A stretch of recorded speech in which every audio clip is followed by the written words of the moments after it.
Morning all, down the beach again. Got a load of stuff turning up for the car, which is good. Ordered some bits. So we've got some bits from Motorsport coming. Arms, a few bits and pieces, some special bolts that go to the suspension. Ordered some stuff from Ford as well. That's ready to collect. That came pretty quick as well. I was surprised because when they said one of the panels had to come from Germany, I thought, oh my god, I'm going to be waiting weeks for that. But fair enough, turned up in about a week. So yeah, got all that to go and collect. There's my back bumper, a wing and a corner pod that comes with a sill, which I've taken down to my mate Tom. He's going to have it repaired. They've got a boat yard, so they do loads of fiberglass stuff, so they're laying up fiberglass all the time, and they can just do it in between jobs, which is cool. Better than buying new stuff, that's for sure. The rear bumper was only slightly damaged, so rear bumper skin is nearly £600, so it's just not worth buying a new one. And the wing just had a slight bit of damage to it, and there's probably 1100 quid worth of bits there, but just going to get those repaired. A small little package from Motorsport. There you go. That's what 600 quid worth of stuff looks like. The realities of running an R5. 170 quid. About the same. And a box, bag of bits. That'd be a rose joint, which is about 120 quid. That little spigot bolt there is 90 odd. This is all plus VAT. And 3 wheel nuts for spares and a PTFE anti-roll bar link bearing. So there you go. So Ford have done slightly better. Let's think of some here. A reflector. It's an air vent. And that is a corner panel. 130 odd quid.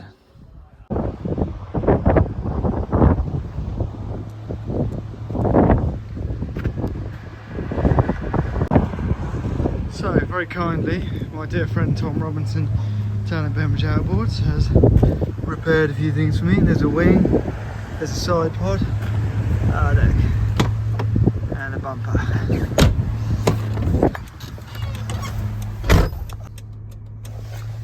So this is the great thing about having an old car, which doesn't really matter. You can just chuck stuff in there. So, MSA rules regarding inlet restrictions on turbos and so on and so forth. I think these go back to some kind of like Group A rule. So therefore everyone can run around with a 34mm restrictor in an Evo or an R5 or WRC or whatever they want to do. Which is all well and good.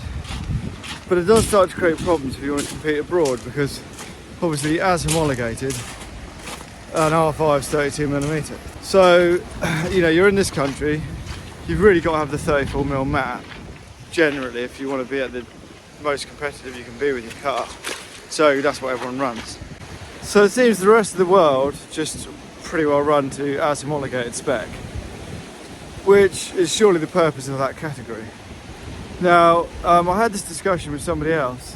They sort of pointed out that, well, yes, you'll have a bit of you'll struggle a bit with the Darians and perhaps the very quick Escorts or whatever on very fast rallies. I mean, I completely accept that. But then again, in the spirit of the kind of clubman rallying, if everyone was running on a 32mm restrictor, which drops you, say, 30 horsepower, so I think you're about 290 brake on an R5 with a 32mm restrictor, but with a far better chassis.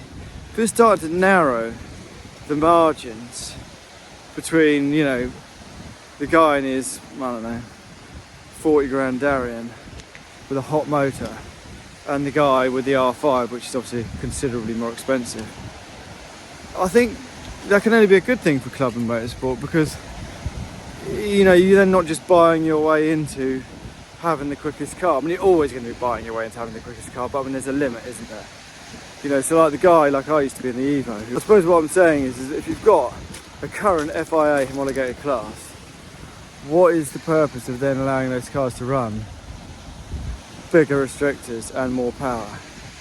I just don't see, I can't really see the sense in that. So from my own personal point of view, if the MSA turned around tomorrow, MS UK turned around tomorrow and said everyone with an R5 must now compete with a 32mm restrictor, I would not be against that. I mean, I suppose there's plenty of people out there would say, well, the old Escorts and the old Darians shouldn't be running so light, theoretically, because obviously you can't run that light in a modern car. So they've probably got a 300, 400 kilogram advantage. Yeah, so I'd love to hear your thoughts on that. What do you think's better for the health of rallying? So I thought I'd just talk a little bit about the whole experience of dealing with M Sport, which so far has been pretty limited.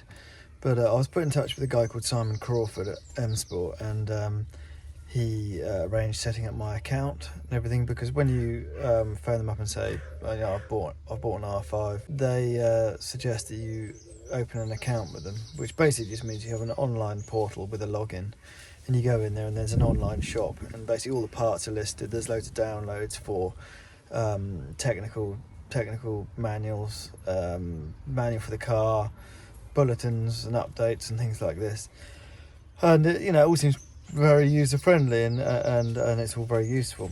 So if you need some bits, you hop on there with your account, you pop it all in your basket just like you would with any other online shopping like Amazon or whatever. Then you check out, you get a confirmation of what you've ordered, and shortly after that they send it out. And I had heard that there was some difficulty with certain parts, like everyone over the world, there's been all sorts of problems with supply chains, but all the bits I ordered arrived within about a day. I think what's quite nice is where they are a homologated car built to a specific design, with everything being the same, if you need parts, it's just the same for every car. If you're using, a clubman car, something you've built yourself, it's all very specific. It might be a Peugeot 205, or it could be an Evo or a Subaru or whatever, but you're going to source your bits from multiple outlets. So, say if you order an exhaust from one firm, that's who you'll have to go back to if you want bits. You'll be getting brake linings from another firm. You'll be dealing with, it could be all sorts of things. Say like my old car, an Evo 6. No two Evo 6s are going to be the same. So the nice thing about this is that, there's consistency. You've got one point of contact. I'm not going to say it's cheap, because it's not. But at least, everything is centralised and it's in one place. So there's no grey areas over what you're ordering, really. It just, it turns up, it's the right stuff, and you fit it. So here we have a sad, sorry sight, although it's not as sad as sorry as it was when it came apart. This is my old Mk1 Escort RS2000. Now, I bought this car in December 2005 and spent about 18 months getting it ready to go rallying, which I then began in August 2008. And anyway, I did loads of rallying in this car. It was great fun. Started off with just a basic, really slow Pinto. It's probably like 100, 110 horsepower. Not much different to like an old 2-litre Sierra, frankly. And then I gradually worked my way up to some hotter engines. So I went through some slightly hotter Pintos. Then I went to a Warrior whole bay.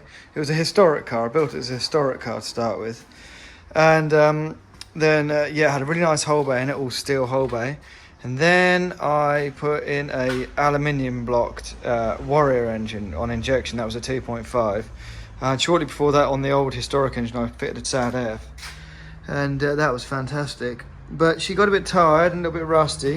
And we decided we were going to take it apart because George said, well, I think the scuttle panel's getting a bit on the rotten side. And anyway, needless to say, it got a bit more serious than that. So George has put in chassis rails, bulkhead, new bubble, new inner wings, new slam panel. Basically, new front. These new arches, I've got the bubble pressed in.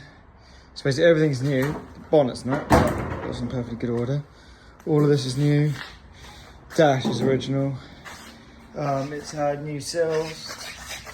all the way along. Bubble's been welded on properly because previously it wasn't welded on very well when we stripped the car down. Haven't put new quarters on it. What's stopping that? It's had a new boot. New tubs in there, you know, the rear tubs there. Inner tubs there. There. New stand made up. Had a repair up there.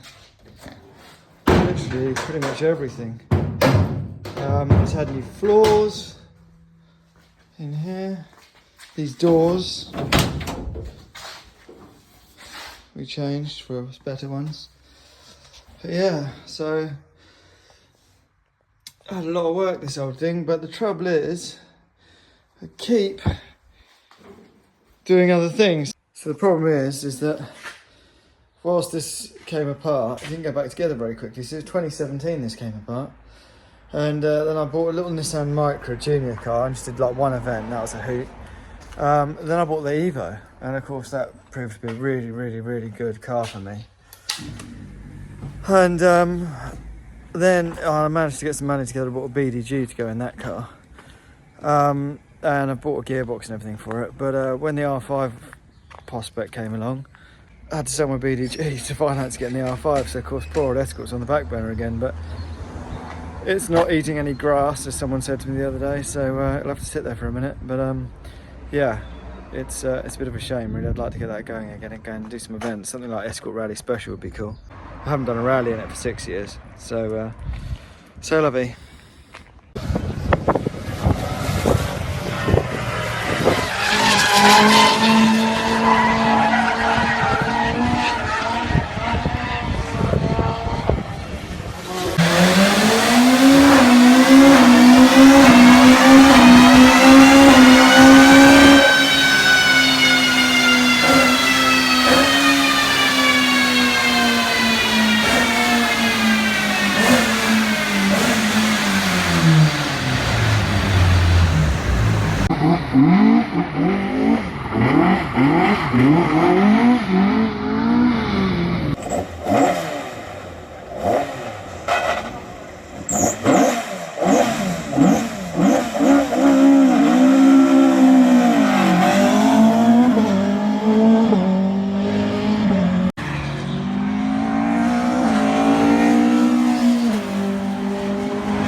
还轻轻上路。